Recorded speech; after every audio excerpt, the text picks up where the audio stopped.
पुरुषोत्तम मास के दूसरे दिन की कथा। पुरुषोत्तम मास की कथा बीच में छोड़ना भारी पड़ सकता है।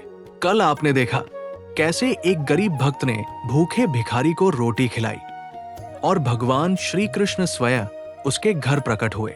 लेकिन उसी गांव में एक ऐसा आदमी भी था जिसने उस चमत्कार को मजाक समझा।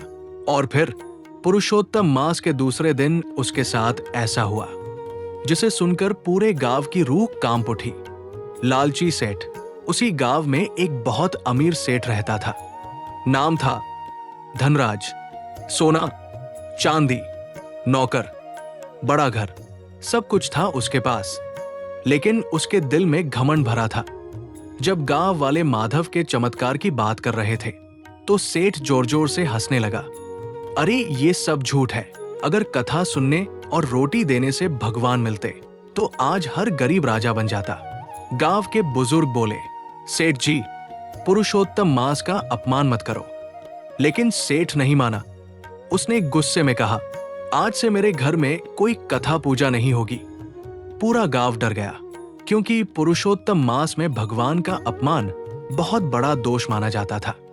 दूसरे दिन सुबह सेठ अपने महल में बैठा सोने के सिक्के गिन रहा था। तभी दरवाजे पर एक साधु आया। सफेद दाढ़ी, हाथ में कमंडल, आंखों में तेज। उसने धीरे से कहा, बेटा, आज पुरुषोत्तम मास का दूसरा दिन है। गरीबों को भोजन करा दो, बहुत पुण्य मिलेगा। सेठ गुस्से से चिल्लाया, निकालो इसे यहां से। मैं किसी ढोंग में विश्वास नहीं करता। साधु शांत रहे। उन्होंने सिर्फ इतना कहा, अहंकार इंसान की सबसे बड़ी गरीबी है। और वो धीरे धीरे वहां से चले गए। उस रात अचानक सेठ के घर की सारी लाइटें बुझ गई। आसमान में तेज बिजली चमकने लगी। हवा इतनी तेज चली कि खिड़कियां टूट गई। सेठ डर गया। तभी उसे अपने कमरे में किसी के चलने की आवाज सुनाई दी। ठक ठक ठक। सेठ डर कर, कौन है? लेकिन कोई जवाब नहीं आया। फिर अचानक उसकी तिजोरी अपने आप खुल गई और सारे सोने के सिक्के जमीन पर गिरने लगे। सेठ भागकर तिजोरी के पास पहुंचा।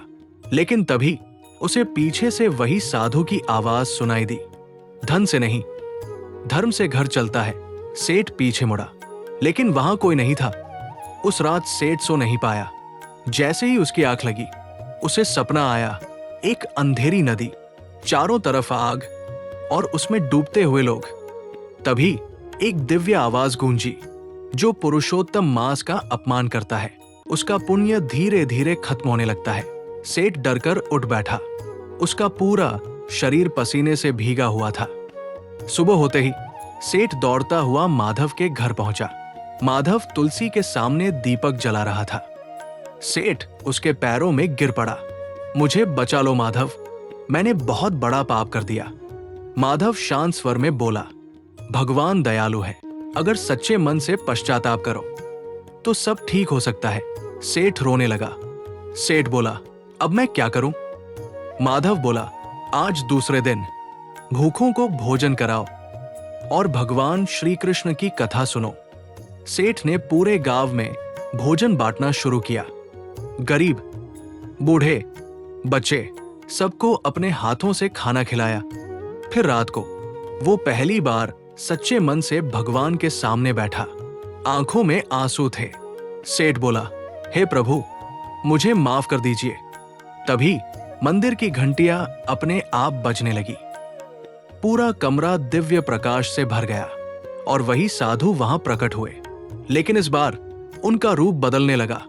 साधु धीरे धीरे स्वयं भगवान श्री कृष्ण बन गए। जिसे अपनी गलती का एहसास हो जाए उसे मैं कभी दंड नहीं देता।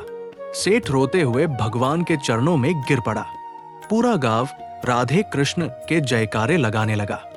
दोस्तों, पुरुषोत्तम मास हमें सिर्फ पूजा करना नहीं सिखाता, बल्कि घमंड छोड़कर इंसानियत अपनाना सिखाता है। लेकिन तीसरे दिन उस गांव में एक ऐसी घटना हुई जब आधी रात को मंदिर की मूर्ति से आंसू बहने लगे और जिसने भी वो दृश्य देखा उसकी जिंदगी हमेशा के लिए बदल गई। पुरुषोत्तम मास के तीसरे दिन की कथा कल मैं आपको सुनाऊंगा। उसके लिए चैनल को लाइक, सब्सक्राइब जरूर कर दे और बेल आइकॉन जरूर दबा दे, नए नोटिफिकेशन मिलते रहेंगे।